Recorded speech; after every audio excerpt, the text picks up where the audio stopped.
Bien-aimé, à titre de rappel sur le pourquoi ou bien comment comprendre le désert divin, nous avons vu dans la deuxième partie que quelles sont les raisons qui avaient amené ce peuple à rester dans le désert durant 40 ans. On a vu la désobéissance. C'est ce manque de foi, l'incrédulité à la parole de Dieu, aux promesses faites par Dieu, mettre en doute ce que Dieu nous a promis. Alors cela peut pousser Dieu tout simplement à nous maintenir au même endroit. Et nous avons vu aussi les murmures, c'est-à-dire toutes ces plaintes, les paroles de chuchotement. Et vous allez voir que nous devons faire même très attention dans nos églises.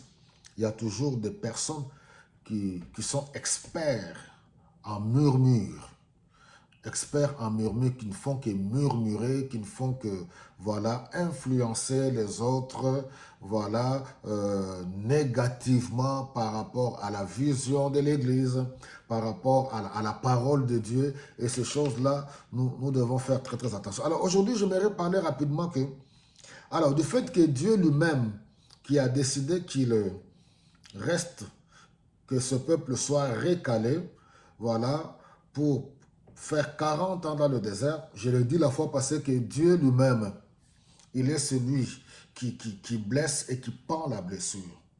Il est celui qui se saisit de toutes les occasions pour pouvoir nous éduquer.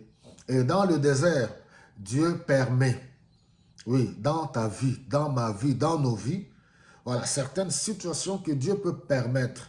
Ou lorsque nous sommes dans cette période où nous traversons le désert, c'est aussi un moment où Dieu nous forge, Dieu nous éduque, Dieu nous corrige. Et en même temps, Dieu pourvoit à nos besoins parce que c'est un Père responsable. Regardez par exemple au Deutéronome chapitre 8, on prend le verset 3. Après ces difficultés, après avoir fait souffrir de la faim, il vous a donné la manne, une nourriture inconnue de vous et de vos ancêtres. De cette manière, il vous a montré que l'homme ne vivra pas de pain seulement, mais de toute parole que Dieu prononce. Vos vêtements ne se sont pas usés, vos pieds n'ont pas enflé durant les 40 ans. Comprenez donc bien que le Seigneur, votre Dieu, veut vous éduquer, excusez-moi, comme un père éduque son fils. Observez le commandement du Seigneur, conduisez-vous comme il désire et respectez-le. Donc vous voyez que ce n'est pas du tout un hasard quand le Seigneur a pris même cette parole face aux tentateurs dans le désert. Vous voyez un peu dans Luc chapitre 4, nous voyons que le Seigneur répond aux tentateurs. L'homme ne vivra pas de pain seulement, mais de toute parole qui sort de la bouche de Dieu. Et un autre texte encore toujours, Deutéronome, au chapitre 8, nous voyons à partir du verset 16. Dans ce même désert, il vous a donné la manne, une nourriture inconnue de vos ancêtres.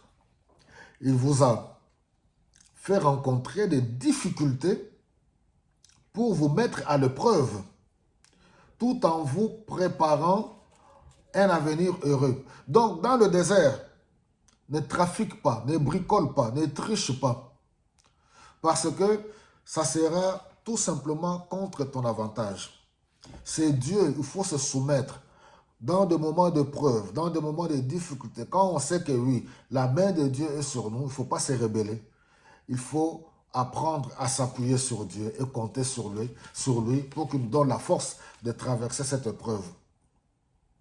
Parce qu'en vous préparant un avenir heureux, verset 17, ne pensez jamais que vous avez atteint la prospérité par vous-même, par vos propres forces. Souvenez-vous, c'est le Seigneur votre Dieu qui vous donne les forces nécessaires pour atteindre cette prospérité et il confirme ainsi aujourd'hui encore l'alliance qu'il a conclue avec vos ancêtres. Si vous oubliez le Seigneur votre Dieu, si vous vous mettez à rendre un culte à d'autres dieux, à les adorer et à les servir, je vous avertis solennellement aujourd'hui que vous disparaîtrez complètement Oui, si vous n'obéissez pas au Seigneur votre Dieu, vous disparaîtrez comme les nations que le Seigneur va éliminer à votre approche. Donc, quand on devient enfant de Dieu, durant notre marche avec le Seigneur, nous devons apprendre tout simplement à obéir à Dieu. C'est apprendre ou à laisser. Avec Dieu, il n'y a pas de négociation. Autant mieux rester en Égypte. Autant mieux rester dans le monde. Et mener sa vie tranquillement. Dieu ne nous oblige pas. Quand on accepte Jésus-Christ dans sa vie comme Seigneur et Sauveur, nous devons nous atteler à commencer à obéir. Il a dit ici, comme un père qui éduque son enfant. Et nous savons que nous sommes dans un monde, une société qui se rébelle contre l'autorité. De la même manière que le diable s'est rébellé. Alors, tous ceux qui se rebellent contre l'autorité sont appelés le fils du diable. Alors, en tant qu'enfant de Dieu, durant notre marche, nous devons apprendre à nous soumettre à la parole de Dieu, à obéir à la parole de Dieu. Le peuple d'Israël avait désobéi. Il en a payé le prix. Comme je vous ai dit, tous ceux qui sont sortis d'Égypte, personne, à l'exception de Josué et Caleb. Moïse a vu la terre promise de loin. C'est Dieu lui-même qui a enterré Moïse. Et tous les restes, ils sont morts dans le désert. Ce sont les enfants qui sont nés dans le désert, qui sont entrés dans la terre promise. Donc, c'est pour nous dire quelque part que Dieu n'est pas notre pote. Comme on le voit aujourd'hui sur les réseaux sociaux, Dieu n'est pas notre copain. La marche avec le Seigneur Jésus-Christ, c'est une marche, je ne sais jamais comment vous expliquer, c'est la chose la plus sérieuse, la plus importante.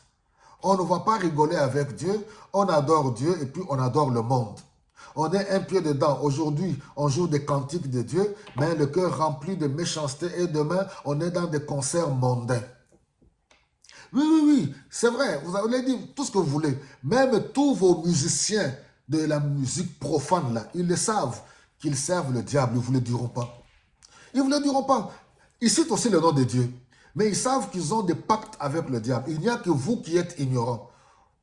Vous pensez que où est le mal? On peut prier Dieu et puis faire ceci. Bon, voilà. Que le Seigneur vous remplisse de son Esprit Saint et de son amour pour que nous puissions marcher dans la volonté de Dieu. Tu traverses des épreuves.